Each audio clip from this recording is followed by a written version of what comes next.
National Fiddling Day is coming up, and joining us today is Mary Agnes Kennedy, a local fiddler and dedicated teacher in Kingston. She's bringing the spirited sounds of fiddling to the forefront to Kingston with an upcoming musical event. Welcome, Mary Agnes. Thank you for having me here today. So you've got an event coming up. We're going to chat about this in a minute. Yes. But National Fiddling Day, I'm a musician. I didn't know that we had a National Fiddling Day. Tell me about it. How did we get one? So I would agree, most people don't know about it. How did we get one? Well, in 2013, we had a World Fiddle Day came across the world. And then in 2015, a senator from Prince Edward Island, she put a bill towards the Senate, and then it was accepted, and we have a National Fiddling Day bill. That's what it's called, National Fiddling Day bill. And a local fiddler, Kelly Trache, who is quite famous in the fiddling world, she wrote a song to go with it, and they went to Ottawa and played in the Senate and presented this bill, and that is how we have National Fiddling Day in Canada. Nice. It is the third Saturday of May every year. And this was a local person who went and actually played the Senate, like local Kingstonian, right? Kelly Trache. Okay. Yeah. It always amazes me how much the arts play such a huge factor in Kingston. Musicians, Totally. Theater, Yeah. fiddling. Talk a little bit about the cultural significance and history of fiddling in Canada, because there's a big tie-in with our immigration. Totally. So once at the very beginning in the 1600s, because the fiddle is so small and portable, it came over with the very first explorers, and they set up posts, especially the French post near Montreal and Quebec City, and they had fiddling, and we know the history of that because they have diaries that were written by the Jesuit priests, and so they can say, oh, a fiddle was played near Christmas or a fiddle was played at a wedding. Now, I expect some of that music was more classical, but I expect they used it for dances, and they usually had one or two fiddlers and one fiddle because they were expensive back then. Right, and they would pass the fiddle around. Yeah, and so one person would play for 45 minutes, and then the next person would play, and they would party all night. Nice. Into the next day. Yeah. Talk about the event that's coming up, because you're a teacher as well. So So just talk about because I understand some of your students are going to be performing. That is correct, yeah. So I want to know about the event and also just kind of how cool it is to see some of your students. So for me, so this is how I started. I was teaching and I needed a place to celebrate fiddling. And so I started in 2013 when World Fiddle Day, and then 2015 when we started. We had to get a bigger spot.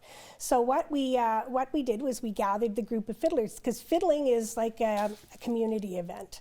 And we all got together. A lot of people don't want to play alone, but they want to share their music. And so by gathering as a group, that's how it started. And Nice. it has a teacher. There is nothing that makes me shine more than see my students playing, especially by themselves. Yeah, no kidding. Are there so this event, tell us a little bit about this event that's coming up then? So this one is, we don't have a theme for this event. So often we would have a theme about, we do a fiddle tune from every province. This one is just kind of a group of fiddle tunes. We have a lot this year from a Métis fiddler called Andy DeJarlis.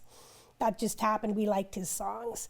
And so we get together, we have about 20 songs, and we're going to have some special guests come, and one of my students is going to play a waltz by himself. Nice. So it's going to be exciting. So date and the venue again? The date is May 18th. Yep. It's from 2 to 4 at St. Luke's Church at 236 Nelson Street. It is by free will offering. Anybody can come, and we'll have some snacks after.